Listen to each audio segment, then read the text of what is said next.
कृष्णाय वासुदेवाय हरे परमात्मने प्रणतक्लेशनाशाय गोविंदाय नमो नमः। आप सबका एक बार फिर से समग्र आध्यात्मिक चिंतन नामक YouTube चैनल पर बहुत बहुत स्वागत है। आज दिनांक 20 जनवरी 2026 है, मंगलवार का दिन है। तदनुसार माघ शुक्ल पक्ष की द्वितीया तिथि है। आज की चर्चा एक चिंतन की श्रेणी में है। गीता, रामचरितमानस, महाभारत के उदाहरणों को लेके आज के सामाजिक वातावरण को, सम्यक वातावरण को, आज के वर्तमान समय को देखने की कोशिश की जाएगी। रामधारी सिंह दिनकर जी ने अपनी रचना रश्मि रथी में 2 लाइनें लिखी हैं। जब नाश मनुज पे छाता है, सबसे पहले विवेक मर जाता है। आज के समाज में आप देखेंगे विनाश का एक दौर चल रहा है। तीसरे विश्व युद्ध की भूमिका तैयार हो रही है। सन 1945 में हिरोशिमा नागासाकी में जो परमाणु बम गिराए गए थे, आज से 80 वर्ष पहले, उसकी विभीषिका से हजारों गुना ज़्यादा पावरफुल परमाणु बम है। और ऐसे हजारों गुना परमाणु बम की संख्या रूस अमेरिका के पास 5000 से ज़्यादा परमाणु बम है, जिसमें रूस के पास ज़्यादा है। तो अगर वो 5000 बम उधर, 5000 बम इधर और छिटपुट बम और लोगों के पास अगर ये सब फूटेंगे तो आप एक भयावह स्थिति की कल्पना कर सकते हैं कि किधर ये विश्व जा रहा है। महाभारत का युद्ध भी एक विश्व युद्ध हुआ था और उसमें भगवान का अवतार ही हुआ था। कोई पूछ रहा था कि सारे अवतार भगवान के भारत में क्यों होते हैं, तो भारत भूमि ही ऐसी है कि अवतार यहीं होते हैं। अब कल की अवतार के आने का समय हो चुका है, तभी जाकर के पूरा ये विश्व बचेगा, नहीं तो आदमी ने तो पूरी भूमिका तैयार कर रखी है। तो आइए देखें कि इस भूमिका का क्या कैसे रहस्य है। जब महाभारत का युद्ध होने की बात चल रही थी तो भगवान कृष्ण समझौता कराने के लिए गए थे और उन्होंने दुर्योधन से कहा, भाई की 5 गांव दे दो, 5 पांडवों में हर भाई को 1-1 गांव दे दो। हम लोग युद्ध नहीं चाहते हैं, इसी बात पे मान जाएंगे, कम से कम उनके जीने खाने की कुछ व्यवस्था हो जाएगी। तो उसने केशव को कहा, भगवान को, कि सुई के नोक के बराबर की भी, सुई के नोक के अग्रभाग के बराबर की जमीन नहीं दूंगा। और इनको बांधने का भी प्रयास किया और अंत में क्रोध से बोला कि चलिए हमारे घर पे भोजन करिए। तो उन्होंने कहा, भाई भोजन मैं तुम्हारे यहाँ कैसे कर सकता हूँ, भोजन तो आदमी उनके यहाँ करता है जहाँ उसका मन करेगा, जहाँ उसको अच्छा लगेगा। तो कहे आप कहाँ फिर भोजन करें? क्या मेरे भोजन की व्यवस्था है। फिर वो बिना बताए विदुर जी के घर पहुंच गए। वहां कोई व्यवस्था थी नहीं। हमारे प्यार के विदुरानी ने उनको केला खिलाने के उपक्रम में केला का छिलका खिलाती रही और केला नीचे फेंक दिया, जिसको कि किसी कवि ने लिखा कि दुर्योधन का मेवा तागो, साग विदुर घर खायो, ऐसी ऊंची प्रेम सगाई। तो भगवान प्रेम से मानते हैं। भगवान को मनाने के लिए वैभव की जरूरत नहीं है। इसी प्रसंग को जब हम रामचरितमानस में देखते हैं, सुंदर कांड में, तो रावण को उसका सगा भाई विभीषण बहुत समझाता है और कहता है युद्ध मत करिए और सीता जी को लौटा दीजिए। तो नहीं मानता है। तो अंत में जब वो निराश हो जाता है, समझाते समझाते उनका पांव भी पकड़ लेता है, तो रावण उसको लात मार के भगा देता है, तुम जाओ यहां से। विभीषण जी, जो कि उसके छोटे भाई थे और उसके दरबार के मंत्रीगण में से एक मंत्री थे, तो जो ये बात विभीषण के साथ हुई तो विभीषण ने उसका घर त्याग दिया। तो मानस में चौपाई हुआ, राम सत्य संकल्प प्रभु सभा काल बस्तूर, मैं रघुवीर शरण अब जाऊं देव जनि घोर। और बोल के वो चल दिए कि मैं भगवान श्री राम के शरण में जा रहा हूं। लेकिन सुंदरकांड की इस 41 नंबर दोहे के आगे की जो चौपाई है वो बड़ी मर्माहत करने वाली है और हम सबको अपने जीवन में उसका सबक जरूर याद करना चाहिए। अस कही चला विभीषण जबहि आयुहीन भय सब तबहि साधु अवज्ञा तुरत भवानी कर कल्याण अखिल कै हानि। साधु की अवज्ञा, शिव जी पार्वती से कहते हैं भवानी सुनो, साधु की अवज्ञा जब होती है तो संपूर्ण के हुए कल्याण की हानि हो जाती है। साधु मतलब सज्जन पुरुष, कोई साधु वेशधारी की बात नहीं हो रही है। साधु मतलब सज्जन पुरुष की अवज्ञा, अपमान, अवमानना सारे कल्याण का नाश कर देती है। रावण जबहि विभीषण त्यागा भयउ विभिन्न तबहि अभागा। रावण ने जैसे ही विभीषण का त्याग किया वो वैभवहीन हो गया, वो भागा वैभवहीन हो गया। चलो हरख रघुनायक पाही करो करत मनोरथ बहुबन माही।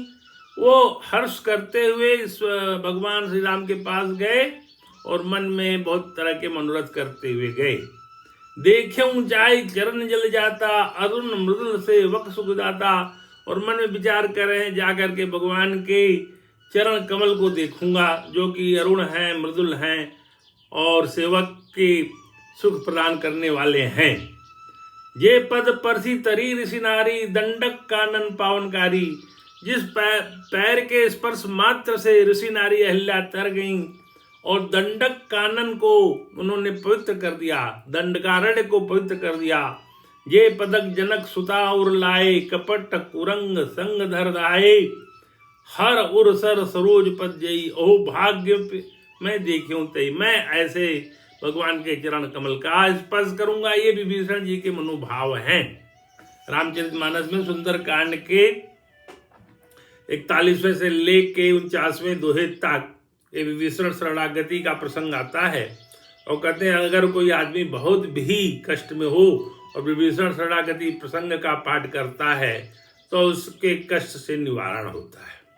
अब महाभारत में इसी प्रसंग को देखें तो यही भूमिका विदुर जी दुर्योधन को समझा रहे थे तो उसने उनका अपमान किया और उनको दासी पुत्र कहा जो कि उसके चाचा थे और राजा धृतराष्ट्र के दरबार के महामंत्री थे। सारा कार्य वो राजकाज का संपादित करते थे और विदुर नीति बहुत बड़ी नीति है और बड़े विद्वान और सरल हृदय सहृदय राजभवन में न रह करके राजभवन के बाहर, शहर के बाहर एक कुटिया में निवास करते थे, एक सामान्य व्यक्ति की तरह। उनको उसने दासी पुत्र कहकर अपमानित किया। उसके बाद उन्होंने राज दरबार छोड़ दिया। उसके बाद ही जो महाभारत का युद्ध हुआ जो कि बड़ा विनाशकारी हुआ। यानी साधु सज्जन व्यक्ति की अवज्ञा जो करेगा उसका सर्वनाश निश्चित है। इसके अनेकों उदाहरण पड़े हैं। मैंने भी अपने इस अल्प जीवन काल में कई बार देखा कि लोग जो है सज्जनों का जो तिरस्कार करते हैं, अपमान करते हैं और उनको छोटा समझते हैं, उन लोगों के साथ बहुत बुरा होता है। क्योंकि जो भगवान की शरणागति है, अनन्या हिष्यन्तो माये जना पर युपासते तेसांग नित्याभियुक्तानां योगक्षेमं वहाम्यहम्। जो भगवान के अनन्य भक्त हैं, उनकी भक्ति में लीन हैं, जिन्होंने अपने को भगवान को मतलब समर्पित कर दिया है, भगवान उनके योग और क्षेम दोनों को वहन करते हैं। ये भगवान का चैलेंज है। ऐसे कई उदाहरण हुए। अभी कुछ दिन पहले एक सत्संग सुन रहा था तो उसमें सुना कि कोई एक बड़े ही सरल स्वभाव के ब्राह्मण थे और वो वृंदावन में ही रहते थे। रेलवे के रिटायर्ड अधिकारी हैं, कर्मचारी थे और उनकी एक सुयोग कन्या थी, शादी योग, लेकिन वो उसके लिए कोई प्रयास नहीं करते थे। कहते हैं भगवान सब करेंगे। एक दिन की बात है कि एक स्वामी जी गुड़गांव से एक इंजीनियर को लेकर के वृंदावन दर्शन करने गए और उन्होंने उससे कहा कि भाई तुम्हारी कन्या शादी योग्य है, इसके शादी का कोई प्रबंध करोगे या क्या करोगे? तो उन्होंने कहा महाराज आप ही समझिए। तो बोले मेरे साथ जो इंजीनियर आया है इससे शादी करोगे? तो उन्होंने कहा कि मुझे तो कोई एतराज नहीं है, इंजीनियर साहब अगर इसके लिए तैयार हो तो अच्छी बात है। तो इंजीनियर साहब से पूछा गया तो इंजीनियर कहा मेरे को 5 मिनट चाहिए। 5 मिनट दिया गया। इंजीनियर साहब ने उस कन्या से वार्तालाप किया और वार्तालाप के पश्चात बात बन गई। तो ये शादी जैसा प्रसंग भी बिना प्रयास किए एक साधु जी एक अच्छे इंजीनियर को लेके पहुंच करके वृंदावन में उस ब्राह्मण के घर गए और उसकी कन्या का उचित विवाह हो गया। यानी इसके पीछे क्या था कि भगवान तक उनकी प्रार्थना पहुंच गई थी और भगवान अपने भक्तों के प्रति बड़े दयालु होते हैं, बड़ा कोमल हृदय होते हैं। उनके जो कोमल हृदय होते हैं उसमें अपने भक्तों के लिए दया भाव है। हम लोग ही भगवान को बिल्कुल बाद में पुकारते हैं। जैसे द्रौपदी ने पुकारा तो आ गए, तो भगवान से द्रौपदी ने पूछा कि आपके आने में विलंब कैसे हुआ? क्या आप द्रौपदी से भगवान ने कहा आपने ही देर से पुकारा, आपने मेरे को पुकारने में जो विलंब किया उसके वजह से, अदरवाइज मैं तो हाजिर था। तो अगर शरणागति ठीक से हो जाए, अनन्य भाव से हो जाए और भाव में पवित्रता हो तो भगवान उसका पूरा भला करते हैं। योगा क्षेमं वहाम्य, उसके योग का और उसके क्षेम का। क्षेम में जो प्राप्त है उसकी रक्षा करना, योग में मतलब जो नहीं प्राप्त है उसको प्राप्त करना। ये दोनों का भगवान कायदे से उस व्यक्ति की रक्षा करते हैं। तो इस शरणागति के कारणों में आप जाएं, आज के वर्तमान समय में आप जाएं, तो आदमी इतना बेचैन है कि उसको हर चीज, सांसारिक चीज, भौतिकवादी चीज, धन दौलत सब तुरंत चाहिए। उसको सारे संसाधनों की बहुत ज्यादा भूख है। और रावण जैसे व्यक्ति का भी जितना उसका एक अपना अखंड साम्राज्य था वो नहीं टिका, तो ऐरो गरों का क्या टिकेगा? तो ये बात विचारणीय है। यहाँ पे आज के चर्चा में मैंने ये चर्चा इसीलिए उठाई कि मैंने देखा कि आधुनिक संदर्भ में गीता, रामायण, महाभारत किस तरह से प्रासंगिक है। हम लोग पढ़ते तो हैं लेकिन उस पर अमल नहीं करते। अब कहते हैं हम सुंदर कांड रोज करते हैं, उसके कुछ दोहों का रोज पाठ करते हैं, तो उनके दोहों का पाठ करने से जो उसका मर्म है उससे सबक लेके अपने जीवन में उतारते हैं क्या? अगर वो सबक जीवन में नहीं उतारते हैं तो आपका पाठ करना तो व्यर्थ है ना।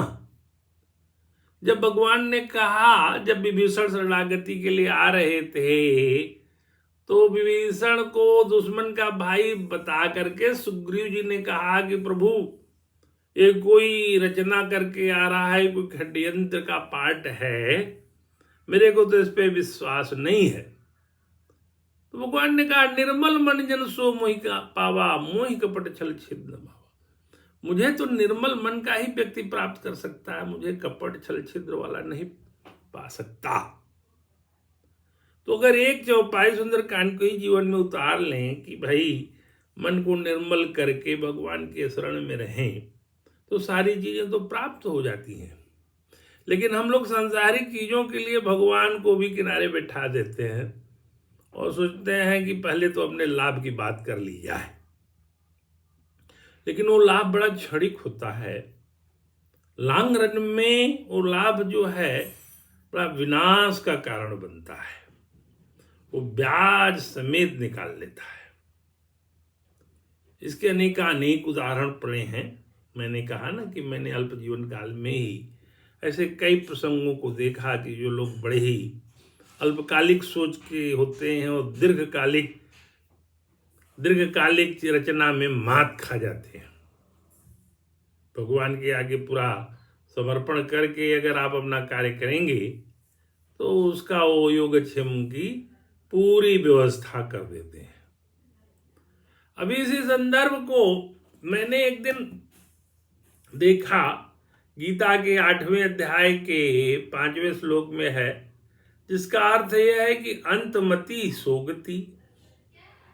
अंत में जैसा आपका विचार होगा उसी हिसाब से आपके जीवन का निर्धारण होगा। अब ये बात आपके विचार में कौन सा आखिरी समय में विचार घूम रहा है, ये भी बड़ा सोच का विषय है, क्योंकि विचार क्या घूम रहा है और वो आपको क्या बनेगा। जैसे मैं एक चर्चा में सुन रहा था कि आपके मन में यदि आम की मान लीजिए उस समय विचार आ गया तो भगवान आपको कोई कीड़ा बना देंगे जो कि आम के अंदर रह के हमेशा आम का रसास्वादन करे। मान लीजिए आपके अंदर अपने घर के प्रति भाव आ गया कि मेरा घर बहुत अच्छा, मुझे इसी में रहना है, तो आपको छिपकली बना दिया, छिपकली बन के उसी घर में रहो, यानी पशु योनि में जाने की पूरी। तो ये जो इंद्रियां होती हैं, इनके सुखों के प्रति अगर आप इतने बेचैन हैं तो वो आपको उसी हिसाब से अगली योनि का निर्धारण हो जाएगा। मैंने इसी प्रकरण में ज्योतिष भी कुछ पढ़ा, तो ज्योतिष का जो 5वां भाव होता है, 12 भाव में जो 5वां भाव होता है, वो पूर्व जन्म से लाए हुए आपके प्रारब्ध कर्म को बताता है। यानी 5वें भाव में जो ग्रह है, जो राशि है, सब मिला जुला करके आपके जो पूर्व जन्म के संचित कर्म प्रारब्ध बन के मिले हैं वो दिखाते हैं। और 9वां भाव वो संचित कर्म है जो कि अभी बचे हुए हैं और आपको अगले जन्म में मिलेंगे। तो इस जन्म वाले जो संचित कर्म है, जो भी क्रियमाण चल रहा है, वो क्या है, वो बन करके फिर अगले जन्म में कैरी फॉरवर्ड होके फिर आपका उस हिसाब से निर्धारण होगा। सबको मोक्ष तो मिलता नहीं। वो तो भगवान ने गीता के 7वें अध्याय के 19वें श्लोक में कहा है कि बहुत जन्मों के बाद सबसे अंत वाले जन्म में आदमी को यथार्थ का बोध होता है कि वासुदेव श्री कृष्ण ही सर्वस्व है। गीता का 7वें अध्याय का 19वां श्लोक। और अभी तो माया जाल ऐसा है, दैवी हेसा गुणमयी मम माया दुरत्या मामेवे प्रपद्यन्ते माया में तांग तरंती। मेरी माया ऐसी है, अखंड माया है कि वो जीव को भरमा देती है और अनेकों जन्म से उसी में घुरा हुआ है। इसी संदर्भ में आखिर में एक प्रसंग और बोल करके आज की चर्चा का समापन करना चाहूंगा। वस्तुतः तो एक कहानी है और कहानी को कहानी के रूप में ही लेना चाहिए या उसे कोई सबक लेना चाहिए, मैं आपके ऊपर छोड़ देता हूं। एक राजा और एक रानी थे, बहुत अच्छा उन लोगों का चल रहा था। किसी कारणवश राजा का देहांत हो गया। रानी बहुत विदुषी और पुण्यात्मा थी।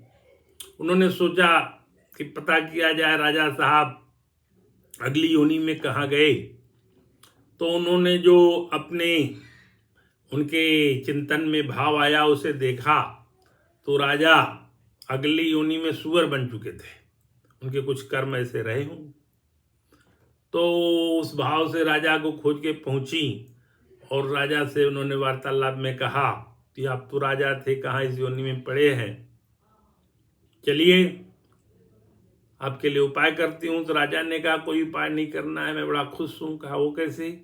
कहा यहाँ भी मैं सूअर योनि में राजा ही हूँ और वो मेरी पत्नी है और मेरे 7 बच्चे हैं जो कि सूअर योनि में हैं और इतना बढ़िया कीचड़ और ये सब बढ़िया आनंद की प्राप्ति हो रही है, हम कहाँ जाएंगे राजा बनने फिर से। यानी जो जिस योनि में उसी योनि के सुख पा करके उसमें खुश है।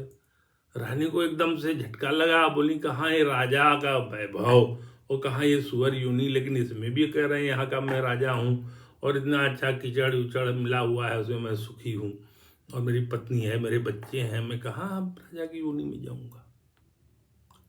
तो ये आप सोचिए कि क्या क्या खेल खिला रहे हैं प्रभु, कहाँ राजा और कहाँ सुअर की योनि। इसी प्रसंग में अर्जुन भगवान कृष्ण का प्रसंग आता है।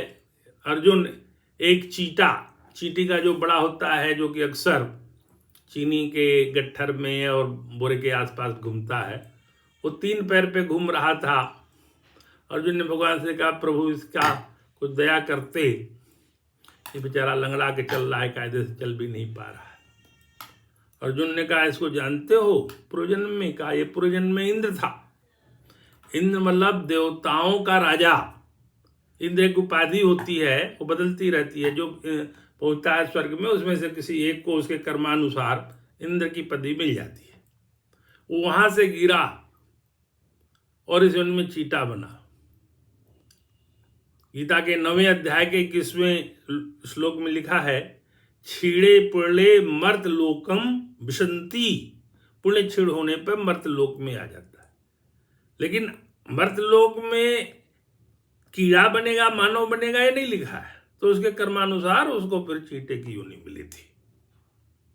यानी ये एक ऐसा विधान है जिससे गहना कर्मणो गति, आचार्य श्री राम शर्मा ने लिखा है गीता के 4थे अध्याय के 17वें श्लोक में साफ लिखा है कर्म क्या है, विकर्म क्या है, अकर्म क्या है।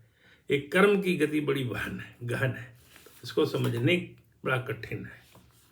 तो इस कर्म की गति को समझते हुए मैं आचार्य श्री राम शर्मा की पुस्तक आवेशग्रस्त होने से अपार हानि, उसका एक पार्ट जो है वाल्मीकि रामायण से लिया गया है। उसे महर्षि वाल्मीकि ने उत्तरकांड के 71वें श्लोक में लिखा है, क्रोधा प्राण हर शत्रु, क्रोधो मित्र मुखो रिपु, क्रोधोसी महातीक्ष्ण, सर क्रोधो अपकर्षति, तपते यत्ते चैव यच्चदानं प्रयच्छति, क्रोधेन सर्व हरति तस्मात् क्रोधं विवर्जयेत्। इसका अर्थ है क्रोध प्राण हरण करने वाला है, क्रोध अमित्र मुखकारी बैरी है, क्रोध एक तीक्ष्ण तलवार है, क्रोध सब प्रकार से गिरा देने वाला है, क्रोध तप संयम और दान का अपहरण कर लेता है, अतएव क्रोध से सदैव बचना चाहिए। राधा जी के शरण में रहना चाहिए। मेरी भव बाधा हरो, राधा नागरी सोई, जातन की जाई परे, श्याम हरित दुति हो। कृष्णाय वासुदेवाय हरे परमात्मने, प्रणतः क्लेश नाशाय गोविंदाय नमो नमः। मेरी चर्चा कैसी लगी? मेरा उत्साह जरूर बढ़ाते रहिए, क्योंकि मैं ये सारे प्रसंग पढ़ करके उसके नोट्स बना करके उसको मनन करके वो सुबह से लेके सायंकाल तक तैयारी करता हूँ और फिर 3-4 दिनों का जब एकत्रित हो जाता है तो आप लोगों के सम्मुख प्रस्तुत करता हूँ। इसमें मुझे स्वांत सुखाय की अनुभूति होती है। मैं अपनी बात को यथारूप में कह सकता हूँ, न मैं किसी को लक्ष्य करके बोलता हूँ, न मेरा ऐसा कोई विषय है। मैं भगवान का एक भक्त के रूप में ये अपनी चर्चा करता हूँ। सर्वे भवन्तु सुखिनः, सर्वे सन्तु निरामया, सर्वे भद्राणि पश्यन्तु, मां कश्चित् दुःखभाग् भवेत्। नमस्कार, अगली चर्चा में फिर मिलेंगे।